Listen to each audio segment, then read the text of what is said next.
Praise the lord పిల్లలు, బాగున్నారా అందరూ? వెరీ గుడ్ నాన్న, మేము కూడా బాగున్నాము. ఈ యొక్క సండే స్కూల్ని ఒక చిన్న ప్రార్థన ద్వారా స్టార్ట్ చేసుకుందాము. అందరూ మోకాళ్ళు వంగండి నాన్న. 1 2 3. ప్రేమ నమ్మకము గల మా గొప్ప దేవ, మీ పాదాలకు వందనాలు ప్రభువా. స్తుతులు స్తోత్రాలు చెల్లిస్తుంటున్నాను ప్రభువా. గడిచిన కాలం అంతా కూడా కాపాడి నాయన తండ్రి, మరి ఈ యొక్క సాయంకాల సమయంలో నన్ను పిల్లలందరినీ కూడా సండే స్కూల్ నిమిత్తమై మీరు చేర్చిన విధానాన్ని బట్టి మీకు ఎంతో వందనాలు చెల్లిస్తుంటున్నాను ప్రభువా. మరి నా తండ్రి, మరి వీక్షిస్తున్న ప్రతి ఒక్కరిని బట్టి వందనములు చెల్లిస్తుంటున్నాను. వారిని దీవించండి, ఆశీర్వదించండి. ఎవరైతే ప్రభువా మరి అనారోగ్యం కలిగి వీక్షించలేకపోతూ ఉంటున్నారో వారిని ప్రభువా చక్కటి ఆరోగ్యమును వారికి దయచేస్తురండి. ఎవరైతే నిర్లక్ష్యం చేత మరి వీక్షించలేకపోతూ ఉంటున్నారు వారి నిర్లక్ష్యమును క్షమించి మరొక తరుణం దయచేయగలని ప్రార్థిస్తుంటున్నాను. తల్లిదండ్రులకు కూడా ప్రభువా అటు జ్ఞానమును మీరు దయచేయగలని ప్రార్థిస్తుంటున్నాను తండ్రి. నాయన మరి పాడబోయే పాటల్ని చూపించండి. వాయిద్యాలు వాయించే వారితో, పాడేవారితో ప్రభువా, యాక్షన్ సాంగ్స్ విషయంలో కానీ ప్రభువా, కథ విషయంలో కానీ అన్నింటిలో కూడా ప్రభువా ఆది నుంచి అంతం వరకు మీరు మాతో ఉండగలని ప్రార్థిస్తుంటున్నాను. సైతాన్ శోధనలు ఏవి రాకుండా కూడా ప్రభువా మీరే మరి వాటిని దూరపరచగలని ప్రార్థిస్తుంటున్నాను తండ్రి. ప్రభువా మరి ఆ విధంగా పరిచయం అంతటిలో మీరే మాకు తోడుగా నీడగా ఉండగలని ప్రార్థిస్తూ యేసు నామమున అడిగి బహువిన్యంతో బ్రతిమలాడి వేడుకొనుచున్నాను తండ్రి, ఆమేన్. ఓకే నాన్న, ఈ రోజున మనము ఫస్ట్ పాటగా అన్నల్లారా తమ్ముళ్ళారా రండి అనే పాట పాడుకుంటాము. ఆ పాట ద్వారా మనం దేవుణ్ణి స్తుతిద్దాం.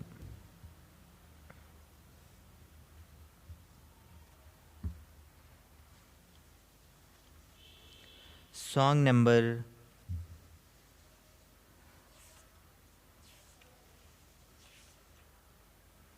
128. ఇది మరి యాక్షన్ సాంగ్ కాబట్టి మనము ఒక వచనం పాడుకుంటాము. యాక్షన్ సాంగ్స్లో వీలైతే పూర్తి పాట మనం పాడుకుంటాం, సరేనా? అన్నల్లారా తమ్ముళ్ళారా రండి దేవుని స్తుతింప అనే పాట సంఖ్య 128 ఈ యొక్క స్పెషల్ జియోన్ సాంగ్స్ బుక్లో.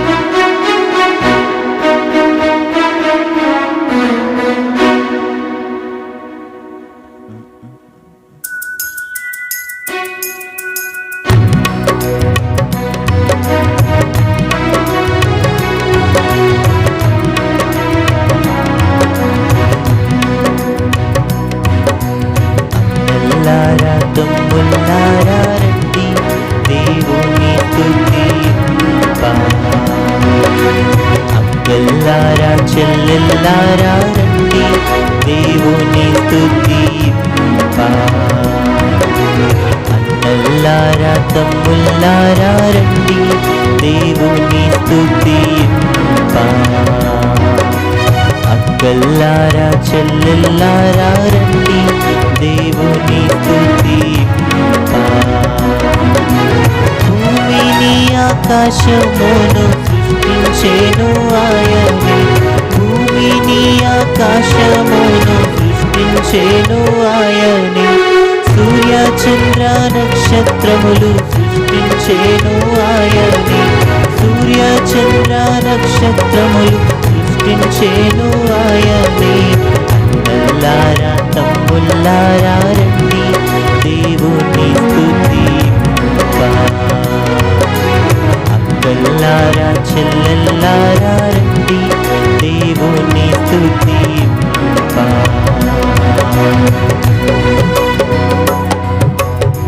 సెకండ్ సాంగ్గా మనము మరి నశించు వారికి సువార్త చాటును అనే పాటలో సెకండ్ వచనం మాత్రం పాడుకుంటాము. 375 సాంగ్ నెంబర్. నశించు వారికి సువార్త చాటను లోకమునకు వెళ్ళలేవా.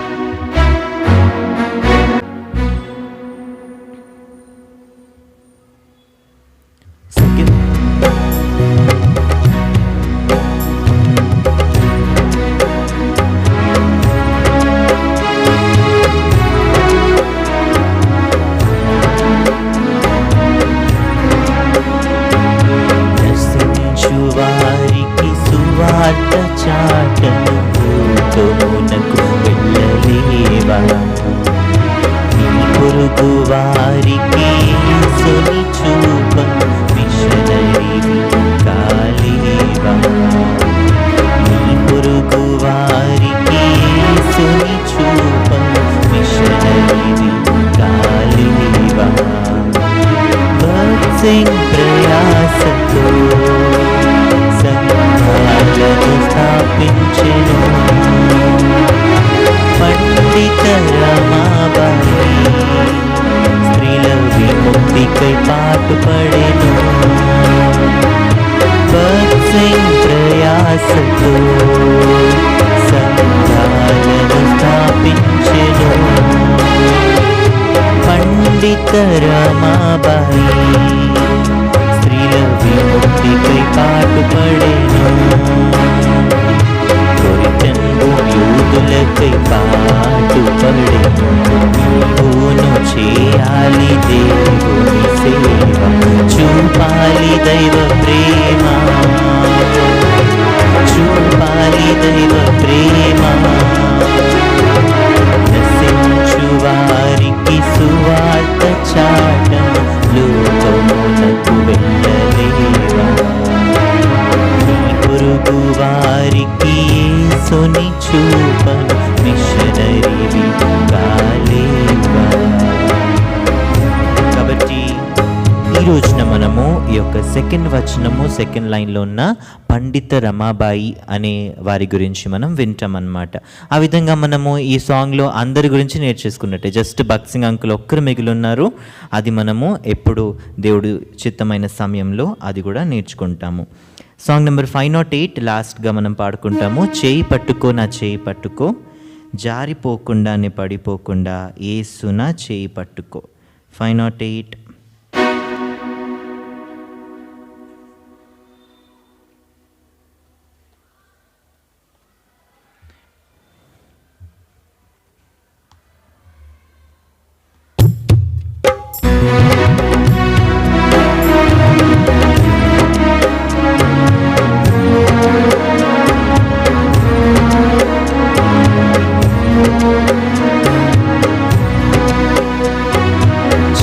పట్టుకో నా చేయి పట్టుకో, జారిపోకుండా పడిపోకుండా యేసు నా చేయి పట్టుకో, యేసు నా చేయి పట్టుకో. చేయి పట్టుకో నా చేయి పట్టుకో, జారిపోకుండా పడిపోకుండా యేసు నా చేయి పట్టుకో, యేసు నా చేయి పట్టుకో. లోక సంద్రము నాపై చెగిసెను, విశ్వాస నావలు కలవరమే రేగెను. లోక సంద్రము నాపై చెగిసెను, విశ్వాస నావలు కలవరమే రేగెను. నిలువగలనా ఒక్క నిమిషమైనను, నిలువగలనా ఒక్క నిమిషమైనను, యేసు నా చేయి విడచినా, యేసు నా చేయి విడచినా. చేయి పట్టుకో నా చేయి పట్టుకో, జారిపోకుండా పడిపోకుండా యేసు నా చేయి పట్టుకో, యేసు నా చేయి పట్టుకో. కృంగిన వేళ ఓదార్పు నీవేగా, నన్ను ధైర్యపరచు నా తోడు నీవేగా. కృంగిన వేళ ఓదార్పు నీవేగా, నన్ను ధైర్యపరచు నా తోడు నీవేగా. మరువగలనా నీ మధుర ప్రేమను, మరువగలనా నీ మధుర ప్రేమను, యేసు నా జీవితాంతము, యేసు నా జీవితాంతము. చేయి పట్టుకో నా చేయి పట్టుకో, జారిపోకుండా పడిపోకుండా యేసు నా చేయి పట్టుకో,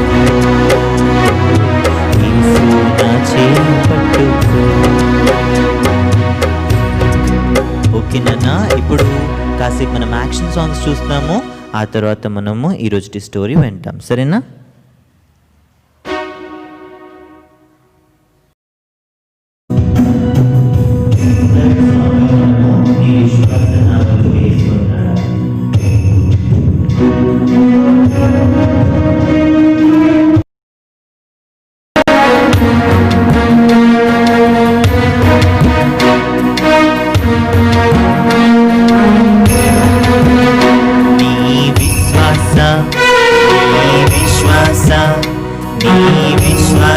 నావలో యేసు ఉన్నాడా, ఆయన కూర్చున్న నావలో నీవు ఉన్నావా, ఆయన కూర్చున్న నావలో నీవు ఉన్నావా.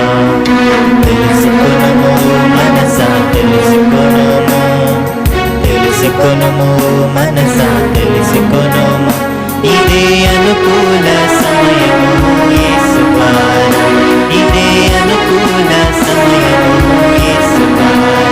పాపలోకములో పాపలోకములో పాపలోకములో యేసు తప్ప దేవుడున్నాడా, మన పాపాలు క్షమించే నాదుడున్నాడా, మన పాపాలు క్షమించే నాదుడున్నాడా. తెలుసుకొనుము మనసా తెలుసుకొనుము, తెలుసుకొనుము మనసా తెలుసుకొనుము, మన పాపాలు పోవును యేసు ద్వారా, మన శాపాలు పోవును యేసు ద్వారా. నీ విశ్వాస నీ విశ్వాస నీ విశ్వాస నావలో యేసు ఉన్నాడా, ఆయన కూర్చున్న నావలో నీవు ఉన్నావా, ఆయన కూర్చున్న నావలో నీవు ఉన్నావా. తెలుసుకొనుము మనసా తెలుసుకొనుము, తెలుసుకొనుము మనసా తెలుసుకొనుము, ఇదే అనుకూల సమయము యేసు ద్వారా, ఇదే అనుకూల సమయము యేసు ద్వారా. ఫోర్త్ సాంగ్గా మనము నిలబడి పాడేదా వెళ్ళుచు చాటెదా అనే పాట పాడుకుంటాం.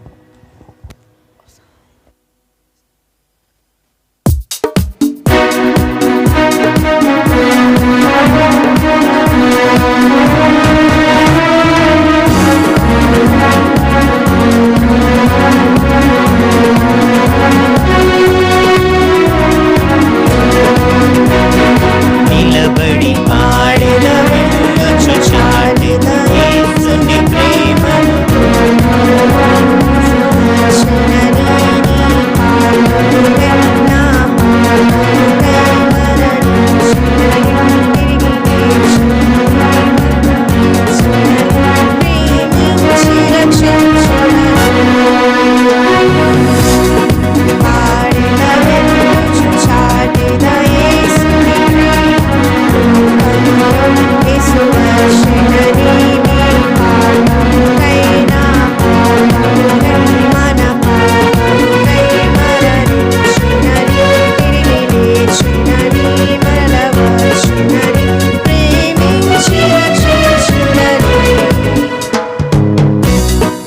బై.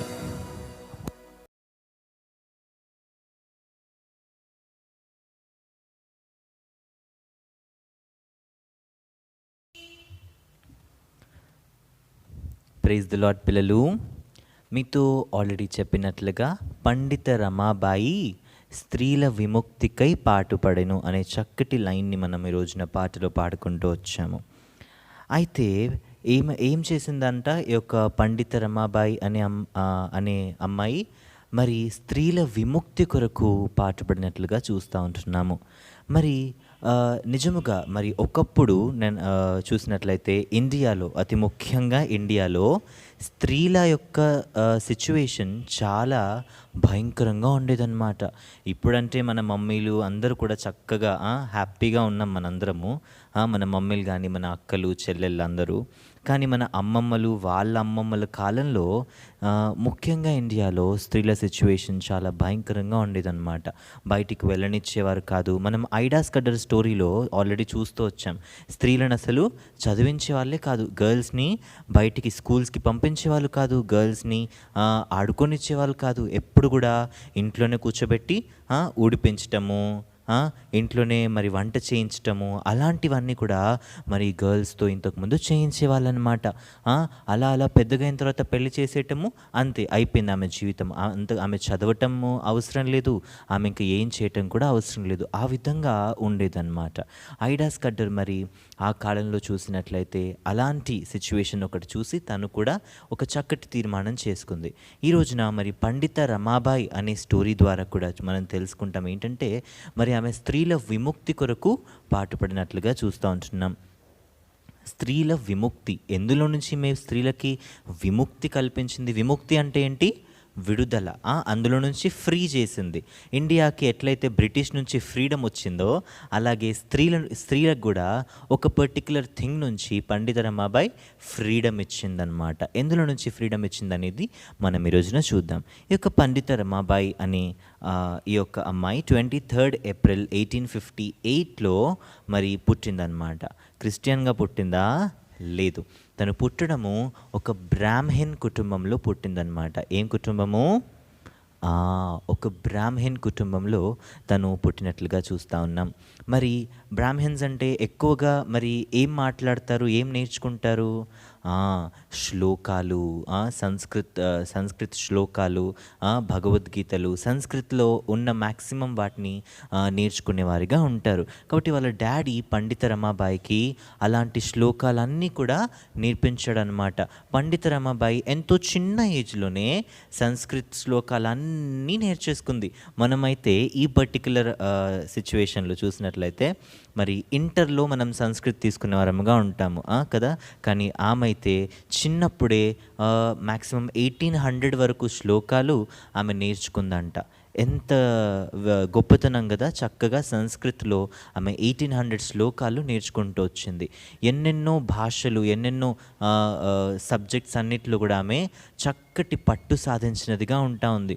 ఆమె ఆ విధంగా ఎంతో క్లెవర్ స్టూడెంట్ అనమాట పండిత రమాబాయి. మీ అందరిలాగానే పండిత రమాబాయి కూడా మీ అందరిలాగానే ఎంతో క్లెవర్ స్టూడెంట్ అనమాట. కానీ పాపం ఏమైందంటే అదేవిధంగా కొన్ని రోజులు చక్కగా గడిచిపోతూ వచ్చాయి. సడన్గా ఇండియాలో కరువు వచ్చేసింది. ఐడా స్కడ్డర్ స్టోరీలో కూడా కరువు వచ్చింది కదా. ఆ కరువు టైంలోనే ఐడా స్కడ్డర్కి ఇండియా నచ్చక అమెరికాకి వెళ్ళిపోయింది. అదేవిధంగా మరి రమాబాయి మరి అదే కాలంలో, ఆ కరువు కాలంలోనే రమాబాయి వాళ్ళ మమ్మీ, డాడీ ఇద్దరూ చనిపోతారనమాట. ఎంత బాధాకరం కదా నాన్న. ఆ కరువు వచ్చేసరికి ఆ యొక్క కరువులో వాళ్ళు ఆ యొక్క ముసలి వాళ్ళు కదా తట్టుకోలేక మమ్మీ, డాడీ ఇద్దరు కూడా చనిపోయారనమాట. ఆ విధంగా చనిపోయినప్పుడు పండిత రమాబాయి చిన్నప్పుడే ఒంటరిగా మిగిలిపోయింది, అనాథగా మిగిలిపోయింది. పండిత రమాబాయికి ఇంకొక అన్నయ్య అలా ఉండేవాడు. కాబట్టి వారిద్దరూ కలిసి దేవుని సువార్త చేయటము, వాళ్ళిద్దరూ కలిసి మరి ఎన్నో పుణ్యక్షేత్రాలు తిరగటము చేసేవాళ్ళనమాట. అప్పటికి ఇంకా రమాబాయి మరి నమ్ముకోలేదు. మరి చూసినట్లయితే ఎన్నో పుణ్యక్షేత్రాలు తిరగటము, అక్కడక్కడ ప్లేసెస్ని చూడటము చేసేదనమాట. ఆ టైంలో పండిత రమాబాయి ఏం చేసింది తెలుసా? ఎంతోమంది ఆంటీస్ని, ఎంతోమంది అక్కల్ని చూసిందనమాట. పాపం వాళ్ళు ఒంటరిగా వదిలివేయబడటాన్ని ఆమె చూసి ఎంతో బాధపడింది. వీళ్ళందరి కోసం నేను ఏదో ఒకటి చెయ్యాలి అని అనుకుంటూ ఉంది. ఆ విధంగా వాళ్ళ అన్నయ్య కొన్ని రోజులకి పెళ్లి చేసుకుని వెళ్ళిపోవటం అదంతా అయిపోయింది. ఇప్పుడు ఆమె ఒంటరి అయిపోయింది. ఆమె కనిపిస్తుంది అసలు నేను ఏం చేయగలను, వాళ్ళందరి కోసం నేను ఏదో ఒకటి ఎట్లా చేయాలి అని అనుకుంటుండేసరికి ఈమెకు కూడా పెళ్ళైపోయిందనమాట. ఈమెకు కూడా పెళ్ళైపోయి ఒక చిన్న పాప మరి పుట్టిందనమాట. కానీ దేవుడు మళ్ళీ ఆమె జీవితంలో ఇంకొక కష్టాన్ని ప్రవేశపెడుతూ వచ్చాడు. ఏంటంటే పాపం వాళ్ళ హస్బెండ్ మరి పెళ్లి చేసుకున్న కొన్ని ఇయర్స్కే చనిపోయాడనమాట. ఎంత బాధ కదా. వాళ్ళ హస్బెండ్ కూడా చనిపోయేసరికి పండిత రమాబాయి చాలా బాధపడింది. ఆఖరికి ఇప్పుడు పండిత రమాబాయి మళ్ళీ ఒంటరి అమ్మాయి అయిపోయింది కదా. ఆమెకి మరి వాళ్ళ హస్బెండ్ చనిపోయినప్పుడు జస్ట్ 24 ఇయర్స్ మాత్రమే. మరి 24 ఇయర్స్ టైంలోనే ఆమె ఒంటరి అయిపోయింది. ఎంత యంగ్ ఏజ్ కదా. మీకు ఇక్కడ ఒకటి అర్థమవుతుందా? పండిత రమాబాయి మరి హస్బెండ్ చనిపోయినప్పుడు ఆమెకు 24 అంటే పెళ్ళైనప్పుడు ఇంకా తక్కువ ఏజ్ ఉండొచ్చు. ఇండియాలో ఆ టైంలో ఆ విధంగా అతి చిన్న ఏజ్లోనే పెళ్ళిళ్ళు చేసేవాళ్ళనమాట. ఇంకా ఇంట్లో నుంచి బయటికి రానివ్వకపోవటము, ఇంకా మరి హస్బెండ్ చనిపోతే వైఫ్ని నిప్పుల్లో వేసేయటము, ఇలాంటి ఎన్నో భయంకరమైన క్రియలు ఇండియాలో చేసేవాళ్ళనమాట. ఆమె కనిపించింది నేను ఏదో ఒకటి చేయాలని. బ్రాహ్మణ్ శాస్త్రాలు, హిందూ శాస్త్రాలు ఎన్నో ఆమెకు తెలిసినప్పటికీ రమాబాయికి మాత్రము అస్సలు మనశ్శాంతి అనేది లేదు. అలా మరి జరుగుతూ ఉంటున్న సమయంలో ఆమెకి బ్రిటన్లో చదువుకోవటానికి ఆఫర్ వస్తుంది అనమాట, ఒక స్కాలర్షిప్ వస్తుంది. సో ఆమె ఎక్కడికి వెళ్ళింది? ఇప్పుడు బ్రిటన్కి వెళ్ళింది. ఆ విధంగా ఆమె బ్రిటన్కి వెళ్ళినప్పుడు అక్కడున్న మరి చర్చ్ బ్రదర్స్ అండ్ సిస్టర్స్ ఈ యొక్క రమాబాయిని కలిశారనమాట. కలిసి దేవుని గురించిన వార్తల్ని, దేవుని గురించిన సువార్తని ఈ యొక్క రమాబాయికి చెప్పారనమాట. దేవుడు ఈ విధంగా మనని ప్రేమించాడు, దేవుడు ఈ లోకానికి మన నిమిత్తమై వచ్చి తన రక్తం కార్చి మన పాపాలన్నింటినీ ఆయన రక్తంలో కడిగేశాడు అని చెప్పి రమాబాయితో అంటారనమాట. ఆ విధంగా బ్రిటన్లో ఉన్న ఆ కొద్ది కాలంలో ఆమె యేసు ప్రభు వారి గురించి ఎన్నో విషయాలు వినిందనమాట. ఆ విధంగా ఆమె ఎన్నో విషయాలు వినటం వల్ల యేసు ప్రభు మీద ఎంతో ఇష్టం పుట్టి రమాబాయి చక్కగా ఏమైందంటే ఆమె కూడా చక్కగా క్రిస్టియన్గా అయిపోయింది. యేసు ప్రభుని ఆమె కూడా నమ్ముకుంది, యేసు ప్రభుని తన సొంత రక్షకునిగా అంగీకరించింది. అప్పుడు ఆమె కనిపించింది, నేను యేసు ప్రభు ప్రేమ ద్వారా మరి ఇక్కడ ఉంటున్న స్త్రీలందరినీ కూడా మార్చొచ్చు అని అనుకుందనమాట. ఆ విధంగా చక్కగా ఇండియాకు వచ్చిన వెంబడి దేవుని సువార్త చేయటము స్టార్ట్ చేసేసింది. చక్కగా మరి యేసు ప్రభు గురించి ఎంతోమంది స్త్రీలకు చెప్పింది. ఆ విధంగా ఫస్ట్లీ ఒక 15 మెంబర్స్ని ఆమె రక్షించిందనమాట. ఒక 15 మెంబర్స్ని ఆమె రక్షించింది. అలా ఎంతో వేల మందిని మరి రమాబాయి మరి యేసు ప్రభు నిమిత్తమై సమకూర్చినట్లుగా చూస్తూ ఉంటున్నాం. అంతేకాదు ఆమె అక్కడితో ఏం ఆగిపోలేదు. ఇంకా ఇండియాలో ఎంతోమంది మరి ఉమెన్ ఎంతో కష్టాలు పడుతున్నారు, వాళ్ళ కోసం ఇంకా ఏమీ చెయ్యాలని చెప్పేసి శారదా సదన్ అని ఒక కట్టడం లాగా నిర్మించి అందులో ఎంతోమంది స్త్రీలని చేర్పించింది. అంతేకాకుండా ముక్తి మిషన్ అని స్టార్ట్ చేసింది. ముక్తి అంటే ఏంటి? ఫ్రీడమ్. ముక్తి మిషన్ అని స్టార్ట్ చేసి ఎంతోమంది తనలాగా ఆర్ఫన్గా ఉన్న వాళ్ళని, తనలాగా అనాథగా ఉన్న వాళ్ళందరినీ కూడా మరి ఆమె ఆ యొక్క ముక్తి మిషన్లో చేర్పించి వాళ్ళని పోషించటము జరిపిస్తూ ఉంది. ఇప్పటికీ ముక్తి మిషన్ ఈజ్ ఇన్ యాక్టివిటీ అనమాట. ఇప్పటికీ ముక్తి మిషన్ అక్కడ మన ఇండియాలో జరుగుతుంది. అది ఎవరు స్టార్ట్ చేశారనన్నా? పండిత రమాబాయి మరి స్టార్ట్ చేసినట్లుగా చూస్తూ ఉంటున్నాం.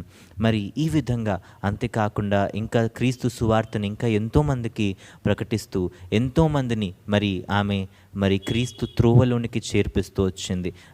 లాస్ట్ వీక్ మనం విలియం కెరీ కథ నేర్చుకున్నాం కదా. అందులో బైబిల్ని ఆయన చాలా లాంగ్వేజెస్లో ట్రాన్స్లేట్ చేస్తూ వచ్చాడు.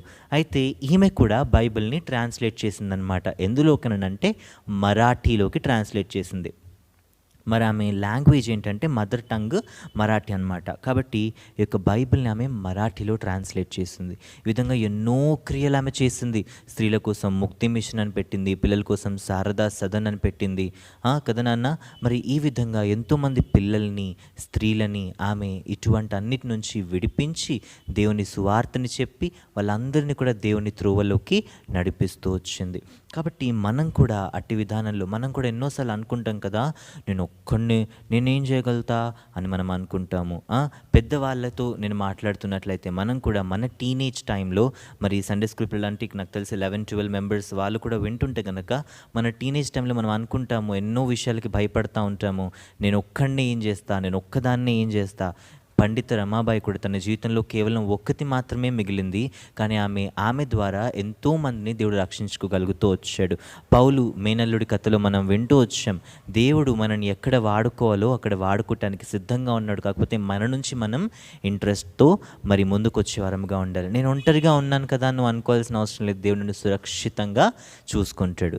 ఈరోజు మెమరీ వర్డ్స్ అదే కీర్తనలు 4వ అధ్యాయం 8వ వచనము. నేను ఒంటరిగా నుండినను నీవే నన్ను సురక్షితముగా నివసింపజేయుదువు. కాబట్టి ఆ దేవుణ్ణి మీరు స్తుతిస్తూ ఇక మెమరీ వర్డ్స్ నేర్చుకున్నాన్న చక్కగా మరి నేను ఒంటరిగా ఉన్నాను అని భయపడక ప్రతిసారి రమాబాయిని గుర్తు తెచ్చుకొని దేవుడు నన్ను ప్రతి విషయంలో నుంచి నన్ను విడిపిస్తాడు, దేవుడు నన్ను కాపాడుతాడు, దేవుడు నన్ను కాచుకుంటాడని చెప్పేసి నిబ్బరంగా ధైర్యంగా ఉండాలన్నమాట. సరేనా? ఆ విధంగా ఉంటారా నాన్న? Very good. Praise the lord.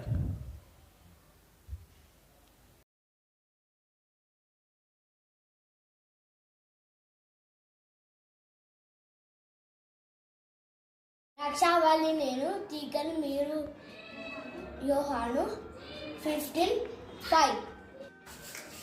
ద్రాక్షావళి నేను, తీగలు మీరు. యోహాను 15:5. My name is Jewel. Memory words. ద్రాక్షావళి నేను, తీగలు మీరు. నాకు వేరుగా ఉండి మీరేమి చేయలేరు. యోహాను 15:5. Praise the Lord. ద్రాక్షావల్లిని నేను, తీగలు మీరు. ఎవరు నాయందు నిలిచియుందును, నేను ఎవరందు నిలిచియుందును, వాడు బహుగా ఫలించును. నాకు వేరుగా ఉండి మీరెవ్వరు ఏమి చెయ్యలేరు. యోహాను 15:5.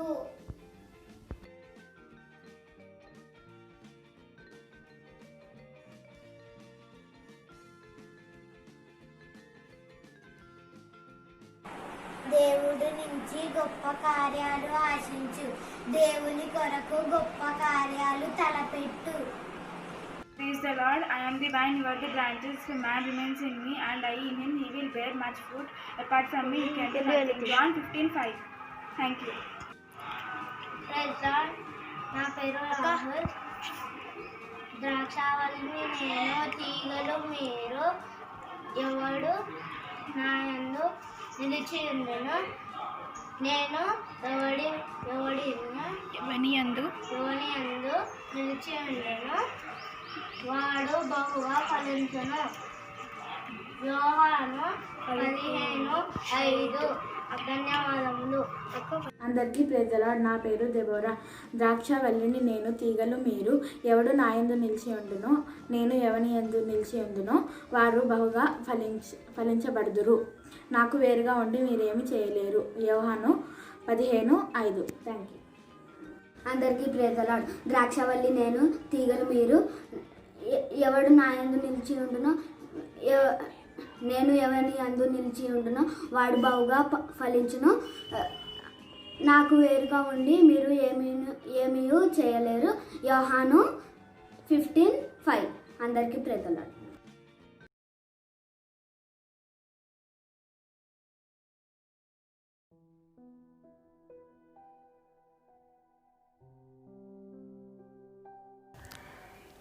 చాలా కాలం క్రితం మార్టిన్ అనే ఒక వృద్ధ చెప్పులు కుట్టుకునేవాడు ఉన్నాడు. మార్టిన్ తన దుకాణంలో ఒంటరిగా నివసించేవాడు. అతని పనులు అత్యుత్తమ నాణ్యత కలిగి ఉంటాయి మరియు అతను ఎల్లప్పుడూ తన వినియోగదారులతో నిజాయితీగా ఉండేవాడు. అతను ఎప్పుడూ తన రక్షకుడు చెప్పిన విధంగా నివసించేవాడు. ఒకరోజు రాత్రి అతను నిద్రపోతున్నప్పుడు అతను ఒక స్వరం విన్నాడు. మార్టిన్, మార్టిన్, నేను రేపు వస్తున్నాను. మార్టిన్ అతను కలలు కంటున్నాడో లేదో అతనికి తెలియదు. ఆ రోజు ఉదయం అతను యథావిధిగా పని చేయడానికి బయలుదేరాడు. కానీ కిటికీ వైపుగా తన ప్రియమైన రక్షకుని కోసం ఎదురు చూస్తున్నాడు. అతడు చూస్తున్నప్పుడు మంచులో ఒక సైనికుని గమనించాడు. మార్టిన్ అతన్ని దుకాణంలోనికి ఆహ్వానించాడు. త్రాగడానికి వెచ్చగా కాఫీ ఇచ్చాడు. తర్వాత రోజు మార్టిన్ ఒక తల్లి తన చేతులతో పిల్లవాడిని గమనించాడు. మార్టిన్ ఆమెను లోపలికి పిలిచాడు. ఆ ముందు రోజు ఆమె ఆహారం కొనడానికి తన శాలువను అమ్మినట్లు అతను తెలుసుకున్నాడు.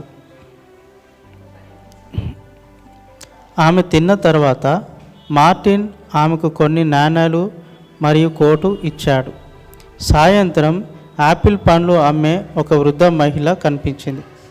ఆకలితో ఒక పిల్లవాడు వచ్చి ఒక పండును దొంగిలించడానికి ప్రయత్నించాడు. అయితే ఆ మహిళ అతన్ని పట్టుకొని పోలీసుల వద్దకు తీసుకువెళ్ళడానికి అతనిని బెదిరించింది. అప్పుడు మార్టిన్ వచ్చి అతనికి బదులుగా డబ్బులు చెల్లించి ఆ పండును అతనికి ఇప్పించాడు. మార్టిన్ తన దుకాణానికి తిరిగి వచ్చి పని చేస్తూనే ఉన్నాడు. మార్టిన్ తన పనిముట్లను దూరంగా ఉంచాడు. అతను ఆ రోజంతా అతని రక్షకుడు రాలేదని నిరాశ చెందాడు. మళ్ళీ ఆ స్వరం అతనికి వినిపించింది. మార్టిన్, మార్టిన్, మీరు నన్ను గమనించలేదా అని స్వరం వినిపించింది. అప్పుడు ఆ సైనికుడు, తల్లి మరియు ఆమె బిడ్డ, బాలుడు మరియు వృద్ధ మహిళ అతనికి జ్ఞాపకం వచ్చారు. మెల్లని స్వరముతో ఇది నేను అని అతనితో చెప్పాడు. అప్పుడు మార్టిన్ తన గ్రంథాన్ని తీసుకొని ఈ మాటలను చదివాడు. నేను ఆకలిగొంటిని, మీరు నాకు భోజనం పెట్టితిరి. దప్పిగొంటిని, నాకు దాహార్తి ఇచ్చితిరి. నేను పరదేశినై ఉంటిని, నన్ను చేర్చుకుంటిరి. మిక్కిలి అల్పులైన ఈ నా సహోదరులలో ఒకనికి మీరు చేసితిరి గనుక నాకు చేసితిరని నిశ్చయంగా మీతో చెప్పుచున్నాను. మార్టిన్ తన కల నిజమైందని తెలుసుకున్నాడు మరియు తన రక్షకుడు ఆ రోజు వీళ్ళ రూపంలో వచ్చాడని తెలుసుకున్నాడు.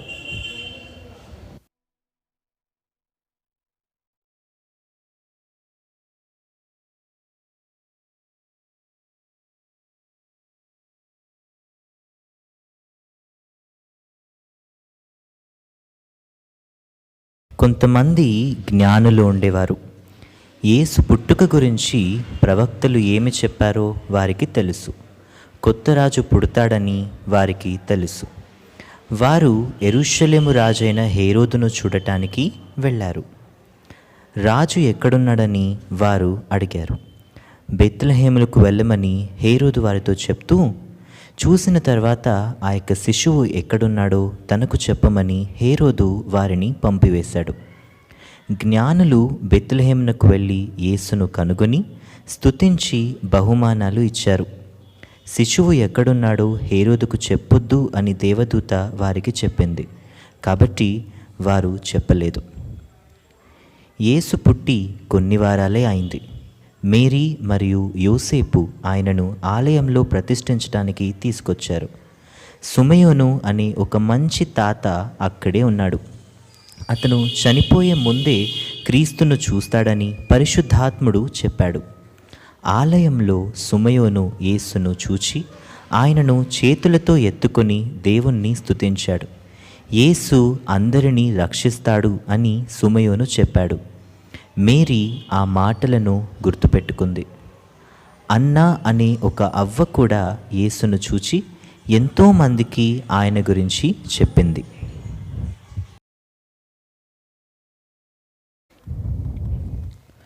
Praise the lord. పిల్లలు చక్కగా మరి 2 స్టోరీస్ కూడా విని ఎంతో చక్కగా ఆత్మీయంగా బలపడ్డారని నమ్ముతూ ఉంటున్నాను. ఈరోజు మెమరీ వర్డ్స్ మీకు ఆల్రెడీ చెప్పినట్లుగానే కీర్తనలు 4వ అధ్యాయము 8వ వచనము. నేను ఒంటరిగా ఉండినను నీవే నన్ను సురక్షితముగా నుంచెదవు. ఈరోజు ప్రాజెక్ట్ వర్క్ ఏంటంటే మరి పండిత అబ్బాయి ఒక చక్కటి స్టేట్మెంట్ ఇచ్చిందంట. ఏంటి? A life committed to Christ has nothing to fear, nothing to lose, nothing to regret. మళ్ళీ ఒకసారి చెప్తున్నాను, అందరూ రాసుకోండి. A life committed to Christ has nothing to fear, nothing to lose, nothing to regret. క్రీస్తుకు అప్పగించుకున్న జీవితానికి భయపడటానికి ఏమీ ఉండదు, లూజ్ చేసుకోవటానికి ఏమీ ఉండదు, బాధపడటానికి ఏమీ ఉండదు. కాబట్టి దీనిని ఇంతకుముందు మీరు విలియం కేరీకి ఏ విధంగా అయితే చక్కగా డెకరేటివ్గా అందరూ చేసి పంపిస్తూ వచ్చారు, ప్రతి ఒక్కరిని దేవుడు దీవించును గాక. అలాగే ఇది కూడా చక్కగా డెకరేటివ్గా చేసి చేతిలో పట్టుకొని ఆ పదాలు మీరు నేర్చుకొని చెప్పండి. సరేనా? Praise the lord. చివరి ప్రార్థన ద్వారా ఇక సండే స్కూల్ని ముగించుకుంటాం. ప్రేమ నమ్మకము గల మా గొప్ప దేవా, మీ పాదాలకు వందనాలు ప్రభా, స్తుతులు స్తోత్రాలు చెల్లిస్తుంటున్నాను ప్రభా. మరి పరిచయం అంతటిలో మీరు ఆది నుంచి అంతం వరకు మాకు తోడుగా నీడగా ఉన్నందుకు వందనములు. పండిత రమాబాయి జీవితం ద్వారా ప్రభా మాతో మీరు మాట్లాడుతూ వచ్చినందుకు మీకు ఎంతో వందనాలు. ఒంటరిగా ఉన్నప్పుడు ప్రభాన తండ్రి మరి మీరు మాతో జంటగా ఉంటానని సెలవిస్తూ వచ్చిన గొప్ప దేవా, మీకు ఎంతో వందనములు చెల్లిస్తుంటున్నాను. మమ్మల్ని సురక్షితంగా ఉంచుతానన్న గొప్ప దేవా, మీకు ఎంతో వందనాలు, స్తుతులు స్తోత్రాలు చెల్లిస్తుంటున్నాను. అవును ప్రభా, క్రీస్తుకి ఎవరైతే అప్పగించుకుంటారో వారు దేనికి భయపడాల్సిన అవసరం లేదు, ఏది పోగొట్టుకుంటానన్న భయపడాల్సిన అవసరం లేదు ప్రభా, మరి ఏది బాధపడాల్సిన అవసరం లేదు మనం సెలవిస్తూ వచ్చిన ఎంతో చక్కని మాటను బట్టి వందనములు. ఆ విధంగా నేను పిల్లలందరం కూడా ధైర్యంగా ఉండగలుగుటకు మీరే సహాయం చేయగలని ప్రార్థిస్తుంటున్నాను. వీక్షించిన ప్రతి బిడ్డను కూడా ప్రభా మీరు జ్ఞాపకం చేసుకునండి, దీవించండి, ఆస్వాదించండి. వీక్షించండి వారిని ప్రభా క్షమించి మరొక తరుణం దయచేయగలని ప్రార్థిస్తుంటున్నాను.